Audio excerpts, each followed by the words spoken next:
Eh, la verdad que es muy difícil, es imposible no conmoverse durante todo el culto, conforme iba increciendo las semanas representadas en las participaciones de la hermana Flora y de Juanjo. Y Juanjo quedó en el sacrificio cuando fue crucificado, ¿no?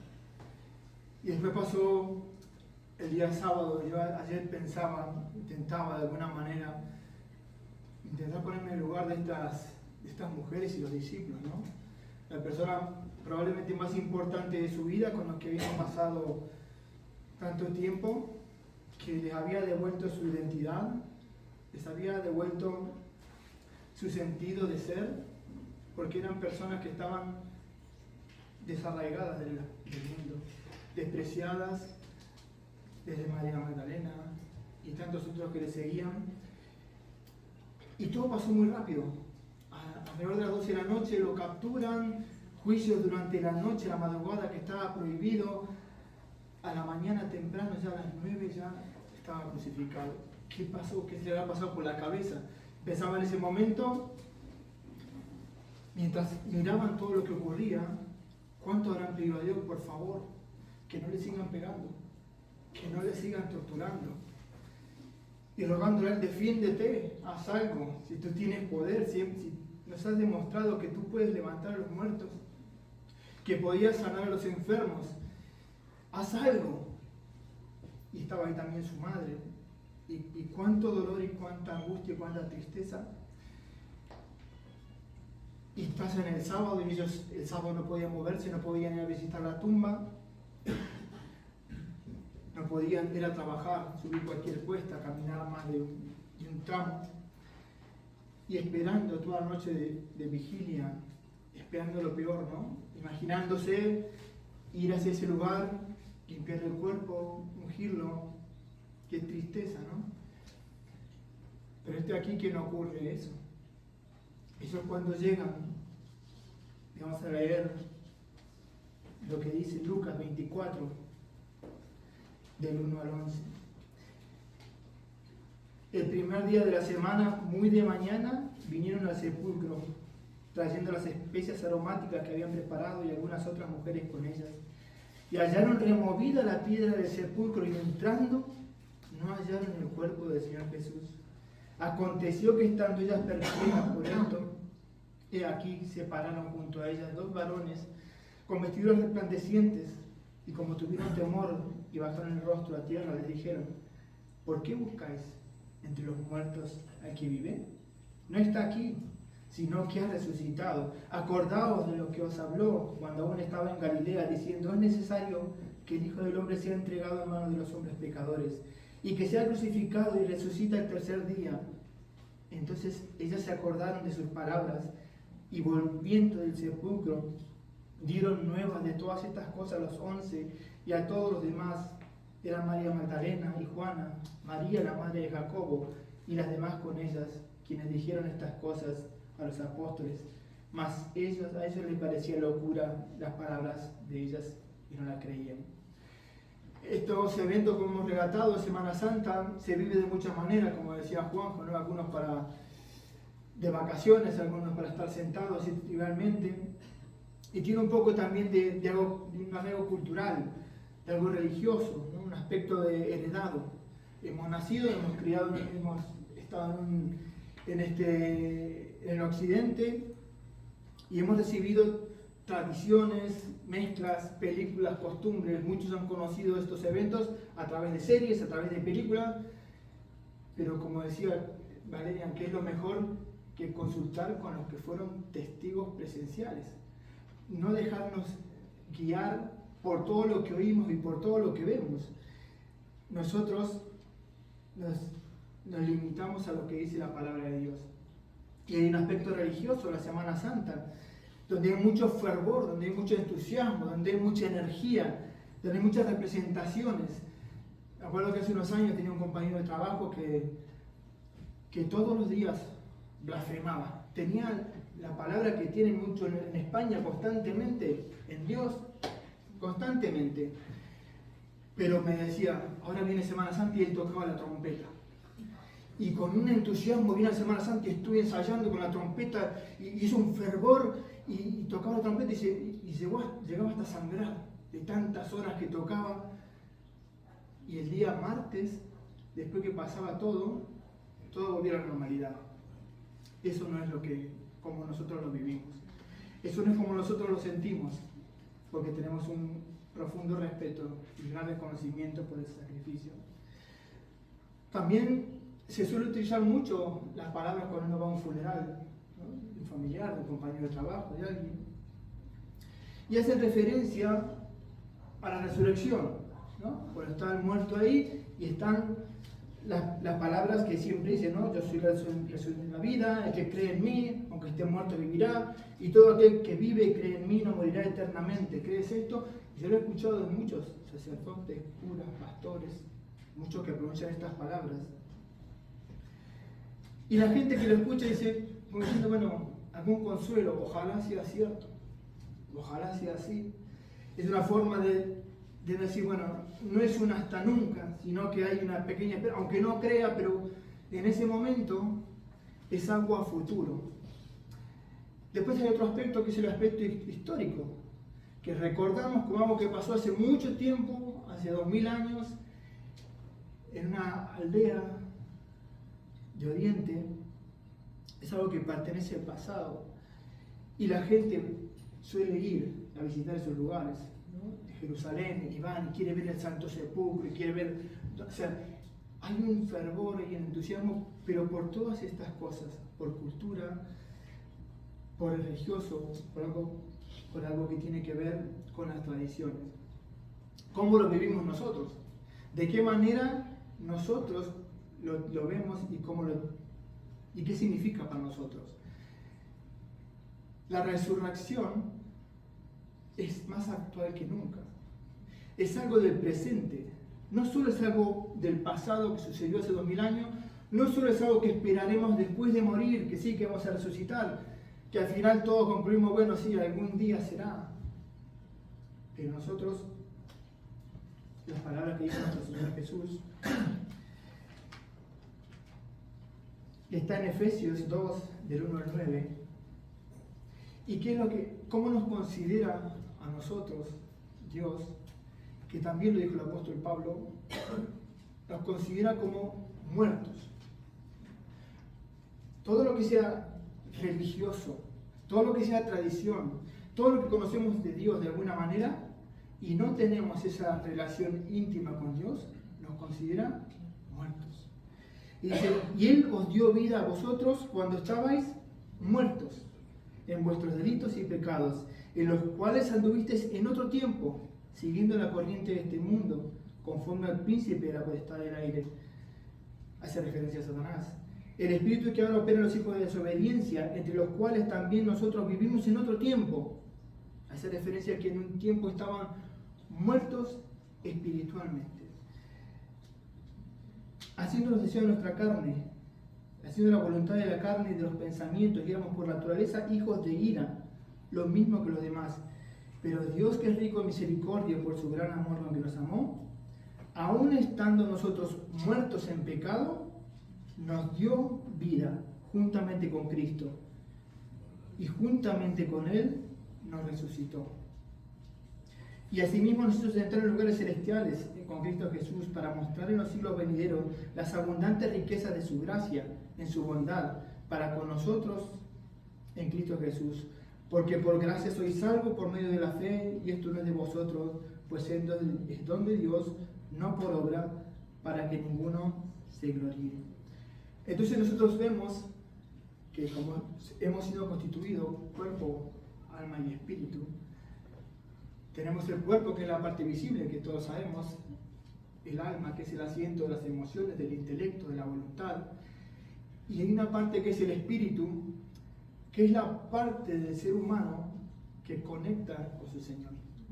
Esa parte, desde Adán, todos los que nacemos de alguna manera desconectados y muertos, espiritualmente.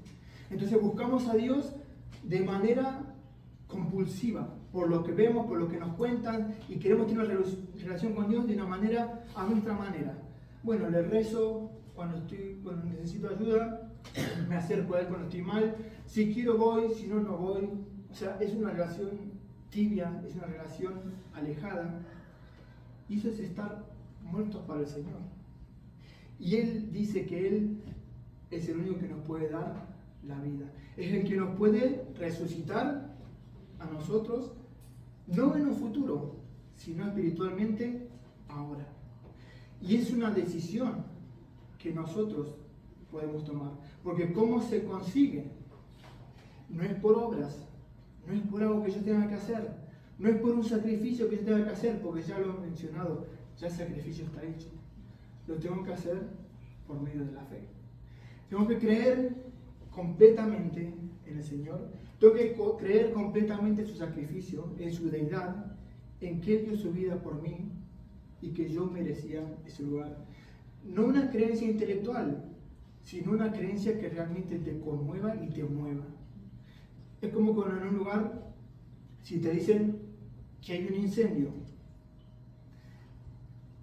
tú si no lo crees vas a decir, bueno, sí, pero si tú realmente crees que hay un incendio, lo que vas a hacer es moverte, es salir y es tratar de huir.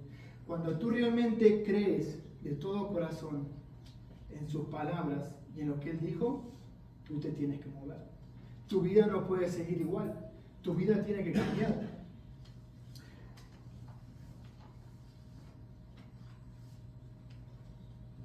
En Juan 5, 24, 29 dice, de cierto os digo, o sea, os aseguro esto que os voy a decir, el que oye mi palabra y cree al que me envió, son los condicionantes, tiene vida eterna. Ahora mismo. No dice tendrá en potencial. Los cristianos no estamos aquí en esta vida temblando y temiendo a ver si cuando me muera qué va a pasar conmigo. Si he hecho muchas cosas buenas, muchas cosas malas, porque no depende de lo que yo he hecho, sino porque yo he creído en que Él pagó por mí la deuda. Y tenemos la confianza y la certeza en la salvación. No estamos con miedo, no estamos con temor. Él tiene vida eterna y no vendrá a condenación, mas ha pasado de muerte a vida. De cierto os digo, viene la hora, y ahora es cuando los muertos oirán la voz del Hijo de Dios, y las que lo oyeren vivirán. No se está refiriendo a los muertos físicamente.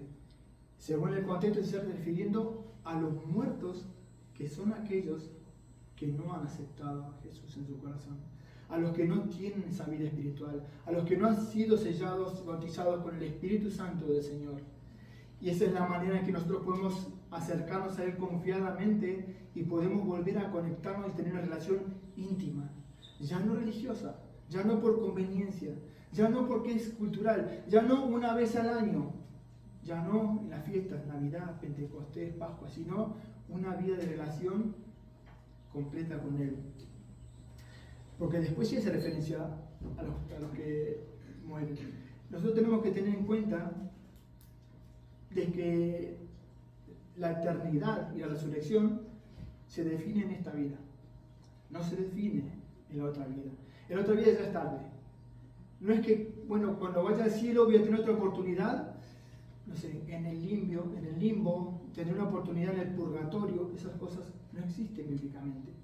No hay otra oportunidad. En Hebreos 9:27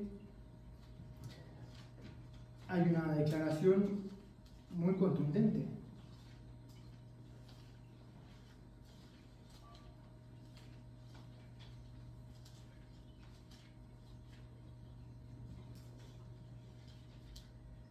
Y de la manera que está establecido para los hombres que mueran una sola vez y después de esto el juicio. No menciona un intermedio, no menciona una segunda oportunidad, sino que la oportunidad la tenemos hoy. Luego dice, no os maravilléis de esto, porque vendrá la hora cuando todos los que están en los sepulcros, y ahí sí hace referencia a todos los que ya murieron, oirán su voz, y los que hicieron lo bueno saldrán a resurrección de vida, mas los que hicieron lo malo a resurrección de condenación. Y estos hicieron lo bueno, hicieron lo malo, puede prestarse a confusión, como si hicimos cosas buenas, nos portamos bien o nos portamos mal. Pero ¿qué es hacer lo bueno? ¿Qué significa hacer lo bueno? ¿A qué se refiere? Y eso está en Juan 3, del 16 al 21. Vamos a empezar el 16. Porque de tal manera amó a Dios al mundo que ha dado a su Hijo unigénito, para que todo aquel que en él cree no se pierda, mas tenga vida eterna. Porque no envió Dios a su Hijo al mundo para condenar al mundo, sino para que el mundo sea salvo con él. Y ahora anuncia: el que en él cree no es condenado, pero el que no cree ya ha sido condenado, porque no ha creído en el nombre del unigénito Hijo de Dios. Y acá dice: y esta es la condenación, que la luz vino al mundo, la oferta de salvación, lo que hoy se está predicando, lo que hoy es el mensaje que hemos intentado transmitir, vino al mundo y los hombres amaron más las tinieblas que la luz. Como decía Valerian, no es entregar un poquito. Yo no quiero soltar mi vida. Sí, me gustaría ir a la iglesia, quiero estar bien con Dios, quiero hacer las cosas bien, pero no estoy dispuesto a renunciar a las cosas que tanto me gustan. Y no es un poco, es o todo o es nada. Porque cuando habla que Jesús es el Señor significa que es tu amo. Y uno se somete como esclavo. La luz vino al mundo y los hombres amaron más las tinieblas que la luz, porque sus obras eran malas. Porque todo aquel que hace lo malo aborrece la luz y no viene a la luz, para que sus obras no sean reprendidas. Mas el que practica la verdad viene a la luz, para que sea manifiesto sus obras son hechas en Dios. Quien viene a la luz viene y reconoce su estado pecaminoso. Viene y reconoce su culpa y viene a reconocer que realmente merecía esa pena. Y uno siente esa gratitud por ser esa redención que tenemos. Sabemos que la palabra redención a veces no se entiende muy bien. Es cuando alguien paga por tu libertad. Eso se hacía con los esclavos. Alguien venía, había una serie de personas que eran los redentores, que eran gente de mucho dinero, y venían las jaulas con las personas mayores, niños, y ellos con un corazón amoroso por algunos esclavos pagaban por su libertad, pero no para tenerlos como esclavos, sino para que sean liberados. Eso era redimir. Yo pago para que tú seas libres. A continuación, esos esclavos no tenían dónde ir, no tenían absolutamente nada, y se sometían voluntariamente a esa persona que tenía un gran corazón y que pagó por ellos. Eso es lo que espera Jesús de nosotros. Que nos entreguemos voluntariamente, que entreguemos nuestra vida y que le sirvamos. Mis amados hermanos,